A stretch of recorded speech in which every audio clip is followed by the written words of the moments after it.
এখন অনেক জায়গায় চোরের উপদ্রব বৃদ্ধি পাচ্ছে, সেজন্য আপনারা আপনাদের ঘর বা ব্যবসা প্রতিষ্ঠানকে নিরাপদে রাখার জন্য একটা ডিভাইস চাইলে ব্যবহার করতে পারেন।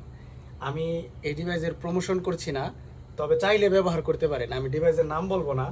সেফটি ডিভাইস, ধরেন আপনার ঘরে বা ব্যবসা প্রতিষ্ঠানে তালা মারা আছে, তো তালাটা কোনোভাবে চোরচক্র খুলে ফেললো বা ভেঙে ফেললো, তারপরে এই ছিটকানিটা যখনই একটু সামান্য শুধু খুলবে, এই দেখেন সাইলেনার বেজে উঠবে।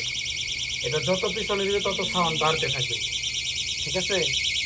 এটা কিন্তু এইদিকে আনো, এই যে চুল পরিমাণ, এখান থেকে শুধু চুল পরিমাণ যদি একটু হয় তাহলে কিন্তু বাজবে, আর যত ভিতরে দিবে তত বাজবে। তো আপনি আওয়াজ পেয়ে যাবেন। আপনার মূল্যবান জিনিসপত্র এবং ঘরবাড়িকে নিরাপদ রাখতে চাইলে এটা ব্যবহার করতে পারেন। যদি প্রয়োজন হয় তাহলে ইনবক্সে আমাদের সাথে যোগাযোগ করতে পারেন, এটা আমরা ব্যবস্থা করে দিতে পারবো ইনশাআল্লাহ।